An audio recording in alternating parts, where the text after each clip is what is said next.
Pada pagi hari ini firman Tuhan yang saya sampaikan tentang bertumbuh dalam kasih. Saudara, melakukan firman Tuhan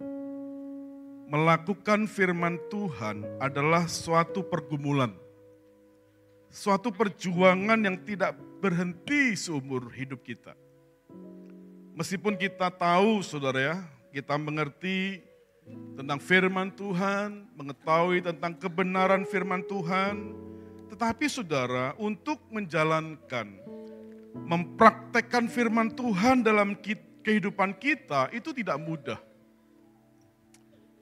Melakukan firman Tuhan dalam kehidupan kita sehari-hari, tidak mudah saudara. Selain perlu waktu, acap kali kita jatuh bangun. Hari ini kita berhasil menjalankan firman Tuhan, tetapi besok kita bisa jatuh lagi, gagal lagi. Kadang-kadang membuat kita mungkin menjadi frustrasi, saudara ya. Kadang-kadang membuat kita menjadi putus asa, tetapi ketika kita mengarahkan hati dan kehidupan kita kepada Tuhan, kita percaya, maka kita tidak akan pernah berhenti untuk berjuang, saudara ya, untuk terus bergumul. Bagaimana firman Tuhan yang kita dengar, firman Tuhan yang kita mengerti itu bisa kita praktekkan. Sehingga hidup kita semakin berkenan kepada Allah, dan hidup kita tentu semakin baik dalam banyak hal. Apalagi kalau saudara tidak percaya kepada firman Tuhan, yang percaya saja saudara susah untuk menjalankan dan atau tidak mudah. Tetapi kalau saudara tidak percaya, maka sangat mustahil untuk bisa melakukannya. Percaya saja tidak, bagaimana kita melakukan firman Tuhan itu. Nah saudara, salah satu kebenaran firman Tuhan yang sangat penting, bahkan inti dari kehidupan kekristenan, inti dari ajaran kekristenan adalah, baik sadar maupun tidak, ya saudara, yang terus kita gumuli, yang kita praktekkan setiap hari, kita terus berjuang untuk melatih diri kita, melakukannya, meskipun kebenaran ini sudah lama kita mengerti, atau sejak kita percaya kepada Tuhan, kebenaran ini kita tahu, tapi mempraktekannya saudara itu tidak bisa instan, terus menerus, bahkan mungkin kita jatuh bangun. Apa yang saya sampaikan kepada saudara adalah tentang kasih agape, saudara ya. Kasih agape. Sejak manusia jatuh dalam dosa, manusia telah kehilangan kasih agape, saudara. Kasih manusia berfokus kepada diri sendiri.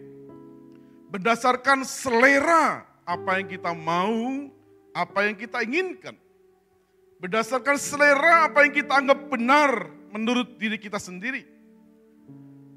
Kasih yang menurut kita anggap benar, saudara, seringkali terfokus kepada diri kita sendiri.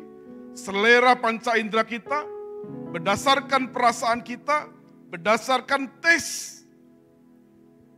Dari apa yang kita suka berdasarkan kacamata kita, berdasarkan lidah kita, dan seluruh keberadaan kita. Padahal sebenarnya setiap orang itu membutuhkan kasih agape, saudara. Tuhan Yesus menegur orang-orang Yahudi dalam Yohanes pasal 5 ayat 42.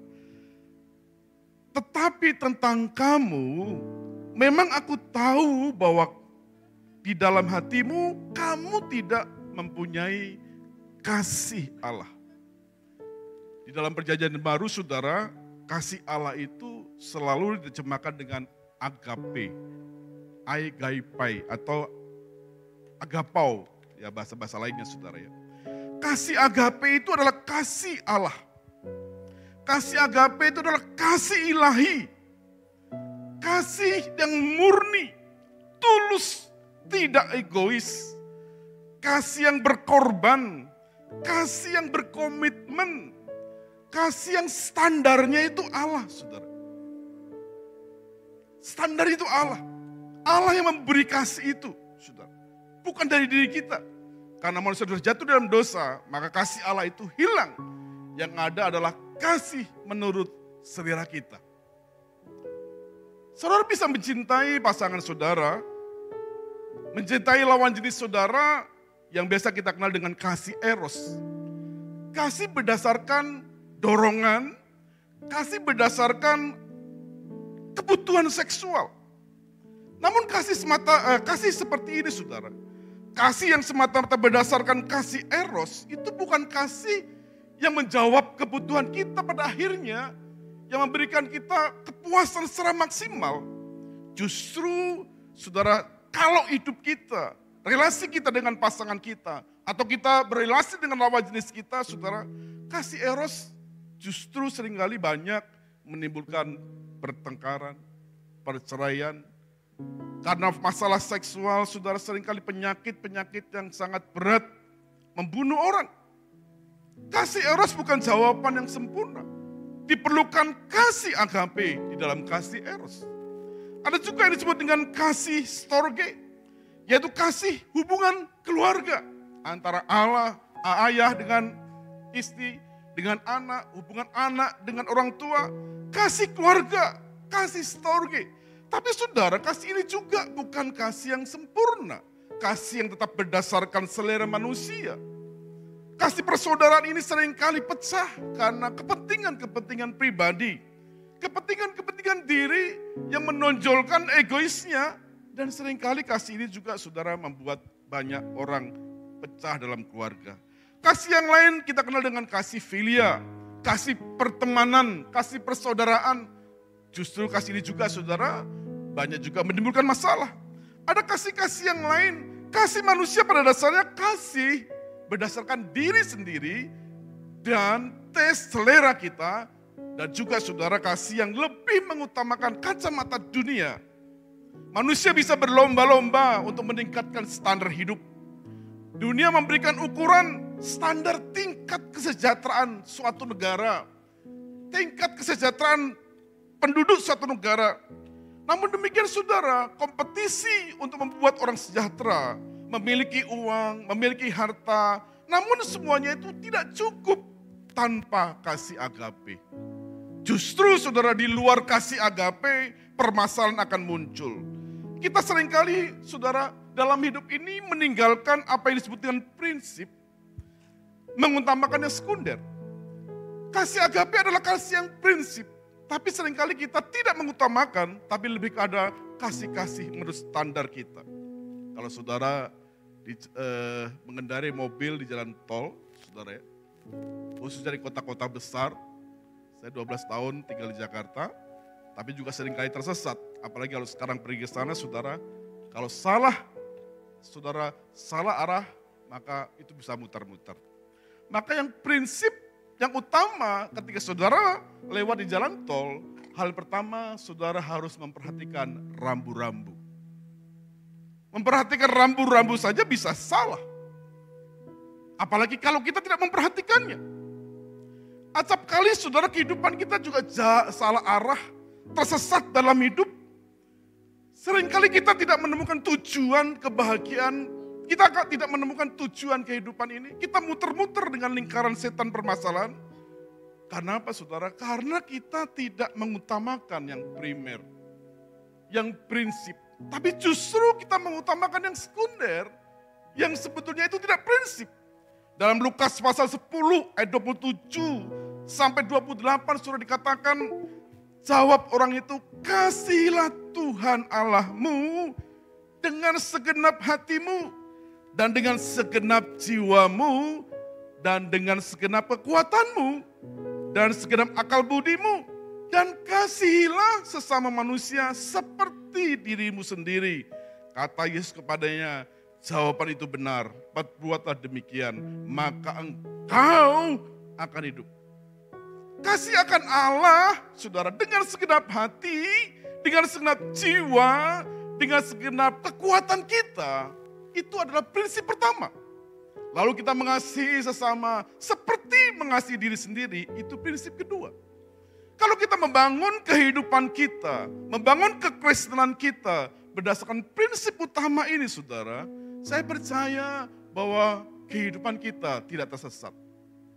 Saya percaya bahwa kehidupan kita saudara akan menemukan arah yang benar.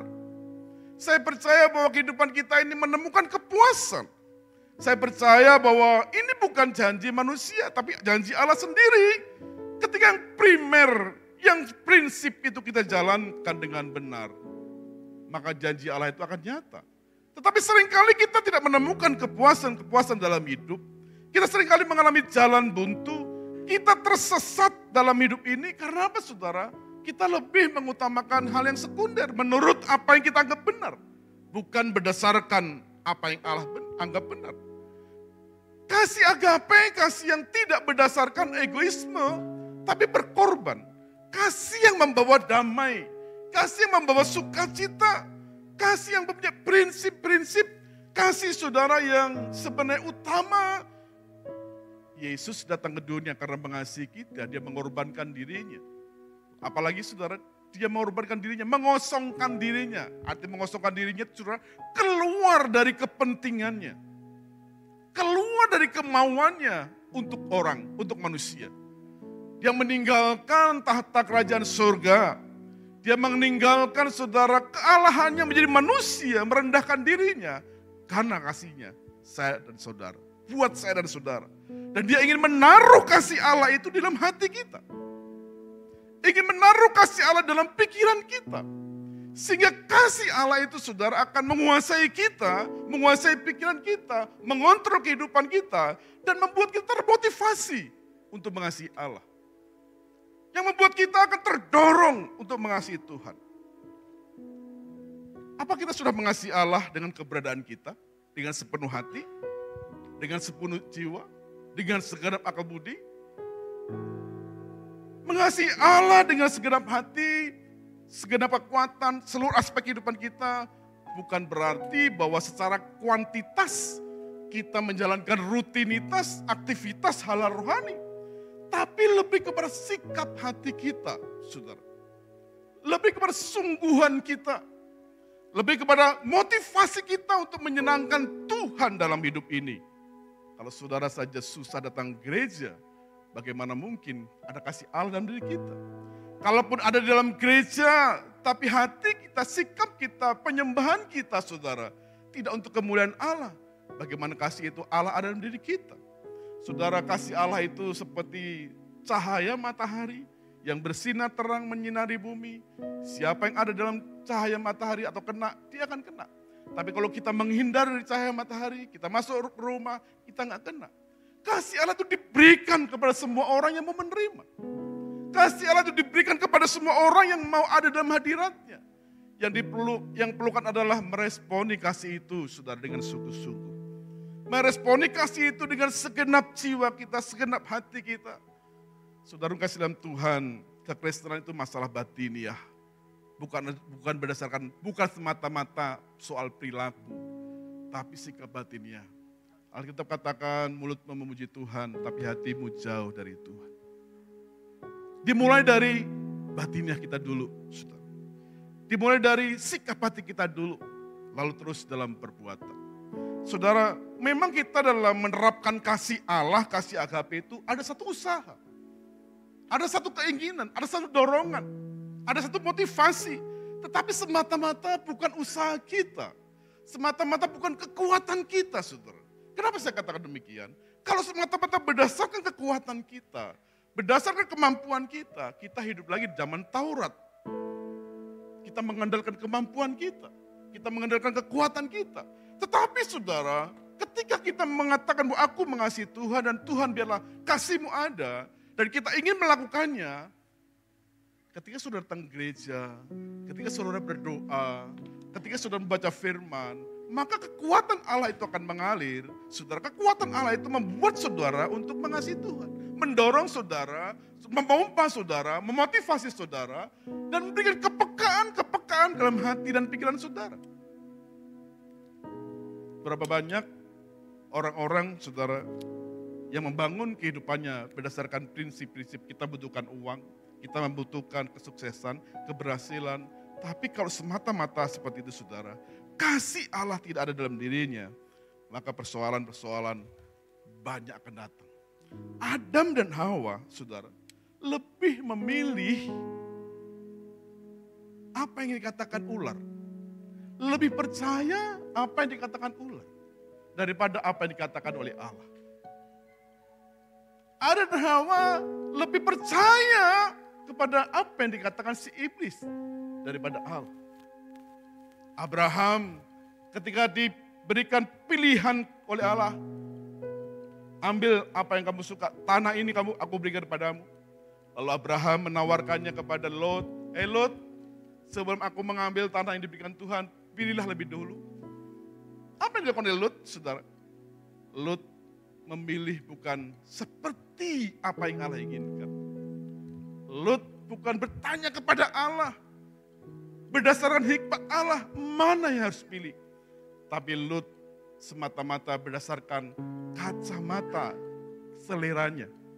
Lot memilih berdasarkan kacamata dunia. Oh, tanah yang sebelah ini hijau royo-royo, subur, tanah ini baik. Maka dia memilihnya tanpa meminta Allah, tanpa merespon atau tanpa berdasarkan kebenaran firman Tuhan. Pilihan yang menurutnya baik justru membuat dia hancur.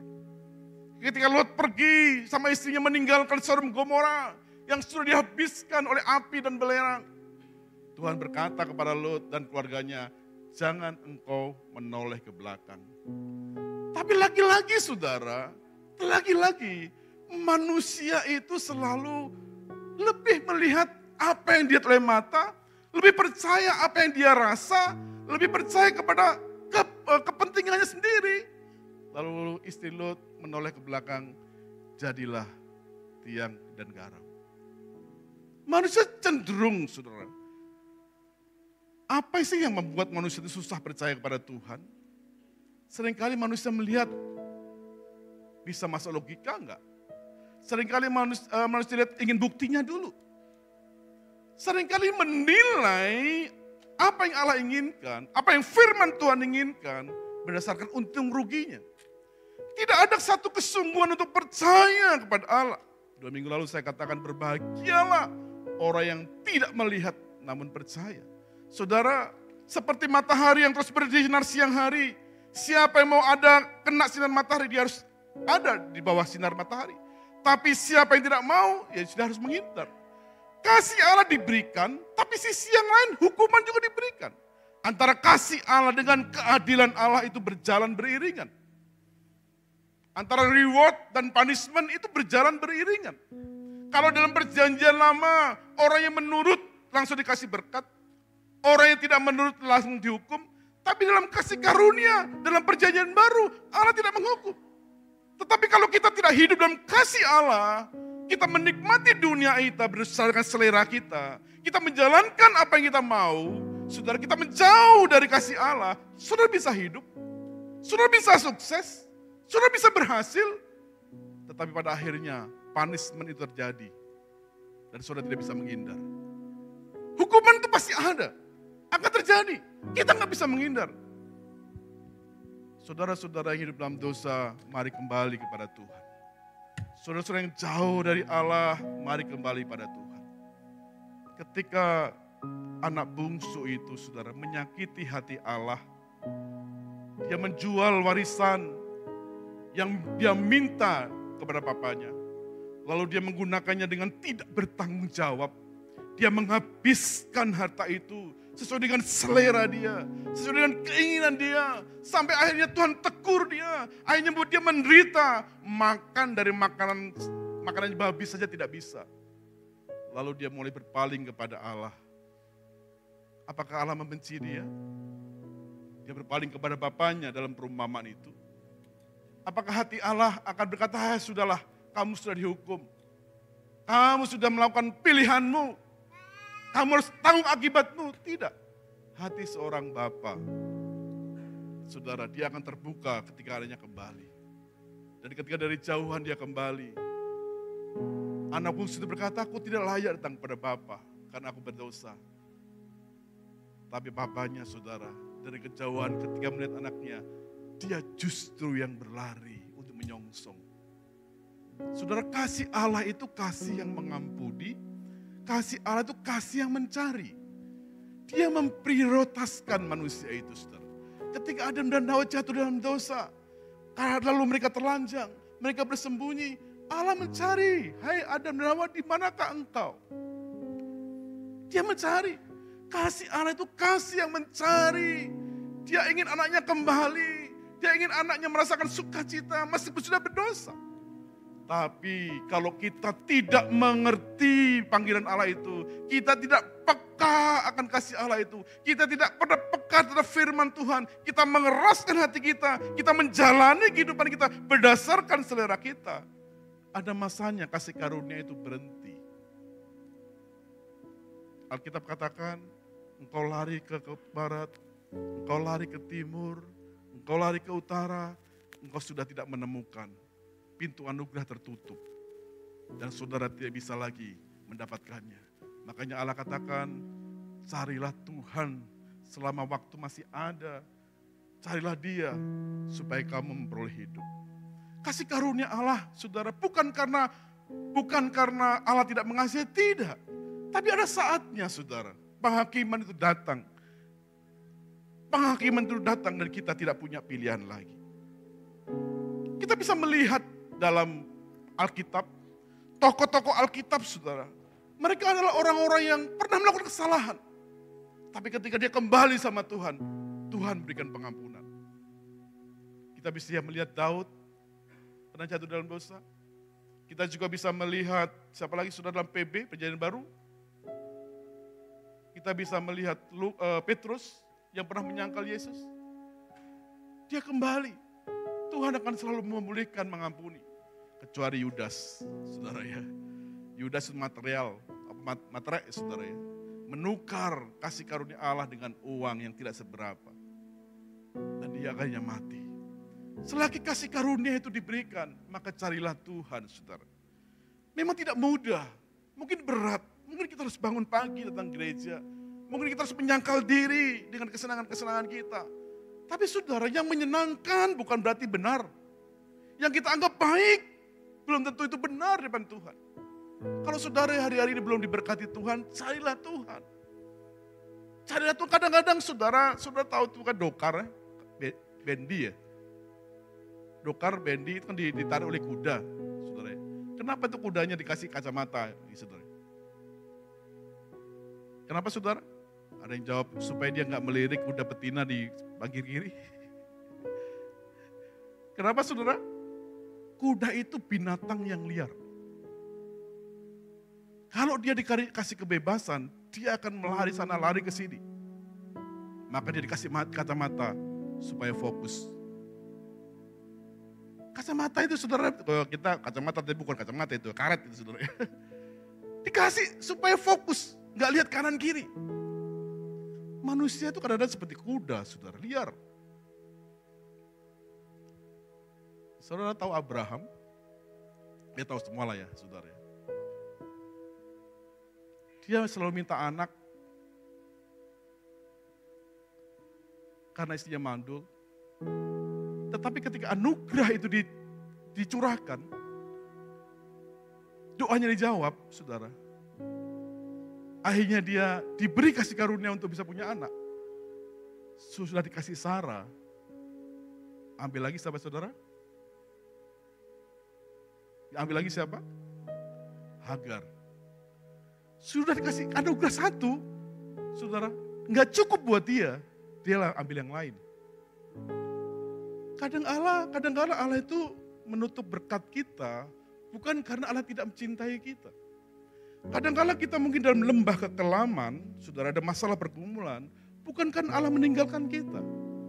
Tetapi kadang-kadang situasi kondisi itu, saudara, seperti kuda, supaya kita fokus kepada Tuhan. Supaya kita kembali kepada Tuhan. Tetapi ketika dalam kekelaman, dalam masalah, dalam kondisi yang berat, kita justru meninggalkan Tuhan. Allah memberikan kepada kita free will. Tapi Allah juga memberikan hati nurani. Melalui firman-Nya, melalui perkataannya diingatkan. Tapi kita liar, gak peduli. Kita pergi, saudara. Dia Allah yang sudah mati buat saya dan saudara. Itu kasih yang terbaik, yang terbesar Dia berikan. Sudah segala-galanya dirinya diberikan. Tapi kalau kita masih tidak kembali sama Tuhan, tidak meresponi kasih Allah itu itu kelewatan, saudara. Adakah kasih yang lebih besar daripada kasih Kristus? Datang ke dunia, mau mati buat saya dan saudara. Adakah kasih seperti itu? Saudara, ada kasih seperti itu. Kita melihat dengan kacamata rohani. Allah sudah memberikan dirinya, saudara. Bukan hanya dengan segenap hati, dengan kekuatan. Memberikan dirinya, berkorban buat saya dan saudara. Kasihnya itu sudah betul-betul, sudah tidak ternilai. Tapi kita seringkali, saudara, berjalan menurut selera kita sendiri. Berjalan menurut kemauan kita sendiri. Kita tidak lagi tunduk pada kehendak Allah. Di dalam Yohanes pasal 3 ayat 16 dan 17 dan 18 serta 19. Di sana dikatakan, karena begitu besar kasih Allah akan dunia ini, sehingga ia mengaruniakan anaknya yang tunggal, supaya setiap orang yang percaya kepadanya tidak binasa, melainkan beroleh hidup yang kekal. Sebab Allah mengutus anaknya ke dalam dunia, bukan untuk menghakimi dunia, melainkan untuk menyelamatkannya oleh dia. Barang siapa percaya kepadanya, ia tidak akan dihukum. Barang siapa tidak percaya, ia telah berada di bawah hukuman. Sebab ia tidak percaya dalam anak tunggal Allah. Dan inilah hukuman itu, terang telah datang ke dalam dunia. Tetapi manusia lebih menyukai kegelapan daripada terang, sebab perbuatan-perbuatan mereka jahat. Kalau kita mau mengasihi Allah dengan segenap hati, dengan segenap jiwa, sudah coba kita ukurlah, saudara ya. Kalau saudara cari nafkah, itu sungguh-sungguh loh. Pemuda-pemudi yang mau cari jodoh itu sungguh-sungguh, betul nggak? Dia keluarkan energinya, saudara. Siang malam dia berdoa supaya dapat jodoh yang baik. Saudara mencari uang, mencari nafkah, dia bekerja sungguh-sungguh, kalau nggak akan dipecat oleh perusahaan. Atau saudara seorang pengusaha, saudara akan terus tekun, bekerja, terus bekerja mencari uang. Tapi seringkali, saudara, ukuran itu tidak kita ukurkan kepada Tuhan. Ukuran itu tidak kita ukurkan kepada Tuhan. Kita ukurkan kalau itu berdasarkan kepentingan kita, kita akan sungguh-sungguh. Tapi kalau kita untuk Tuhan, apa kita sungguh-sungguh? Saudara, apakah sungguh-sungguh? Coba kita dengan nalar sederhana lah, saudara. Secara pribadi sebagai hamba Tuhan, saudara, istri saya tahu, saudara ya, bahwa kalau mau persiapan firman Tuhan, saya mesti sungguh-sungguh persiapkan dengan baik. Kalau seperti semalam saya tidur cuma 2 jam, pagi 2 jam, 4 jam, saudara. Bukan karena sebelumnya tidak dipersiapkan. Saya mesti print, saya baca. Hari-hari, saudara, hidup saya itu tiada hari tanpa membaca. 1 jam, 2 jam, bangun pagi, jam 4, setengah 5, saya berdoa, baca Alkitab, baca artikel-artikel. Kenapa, saudara? Kasih Tuhan itu begitu besar buat saya. Saya tidak bisa menjalani hidup sebagai hamba Tuhan seadanya. Karena saya pernah kasih tahu saudara ya, menyusun khotbah itu bisa paling tidak 3 hari atau 1 minggu. Jangan saudara pikir jadi hamba Tuhan yang sungguh-sungguh itu saudara gak ada kerjaan. Saudara yang pengusaha, jual barang, 1 jam bisa dapat 200, 300 ribu, 500 ribu. Betul saudara ya? Saudara PNS pekerja 1 bulan gajinya bisa 5 juta. Tapi bagi pendeta yang siapin 3 lembar kertas itu sudah berhari-hari. Nggak ada nilainya kalau diukur harta kan sebenarnya kan. Berat saudara. Tapi itu risiko sebagai seorang hamba Tuhan. Harus mempersiapkan diri. Bagaimana saya membalas kasih Tuhan dalam hidup saya kalau saya tidak sungguh-sungguh hidup sebagai hamba Tuhan. Saya harus berjuang, hari-hari saya harus berjuang saudara. Berjuang untuk lebih benar, berjuang untuk lebih berkenan, berjuang untuk lebih baik lagi. Tidak mudah. Tentu semata-mata bukan karena usaha, saya harus libatkan Tuhan. Hari ini saudara, kasih itu diberikan pada saudara. Kasih Allah itu diberikan kepada saudara. Supaya saudara bisa hidup seperti yang Tuhan inginkan. Tetapi apakah saudara meresponinya dengan baik? Meresponnya dengan benar? Saya percaya kalau saudara meresponnya dengan baik, saudara meresponnya dengan benar, kesungguhan saudara mencari Tuhan, kesungguhan saudara untuk mencari kebenaran, kesungguhan saudara untuk menyikapi apa yang Tuhan inginkan, sama seperti saudara sungguh-sungguh menjalani hidup ini, saya percaya tidak akan sia-sia. Saya percaya tidak akan sia-sia, saudara. semakin saudara rohani, saudara tidak akan sia-sia. Berbicara rohani itu bukan hanya berbicara soal jabatan pendeta, pelayanan Tuhan. Apapun profesi saudara, apapun panggilan hidup saudara, apapun pekerjaan saudara. Tetapi ketika siap menyiapkan hati, mempunyai sikap yang benar, sungguh-sungguh, saudara terus bergumul hari-hari. Bukan bergumul dengan rasa bersalah. Tapi bergumul bagaimana Tuhan berkenan dalam hidup saudara dan saudara terus meresponinya. Saudara, maka hidup saudara akan semakin lama semakin mulia. Amin, saudara. Semakin lama semakin berkenan. Biarlah Natal itu, saudara, tidak hanya sekedar satu perayaan saja. Dulu waktu saya di kampung, Natal itu sangat ditunggu-tunggu, saudara ya. Karena apa?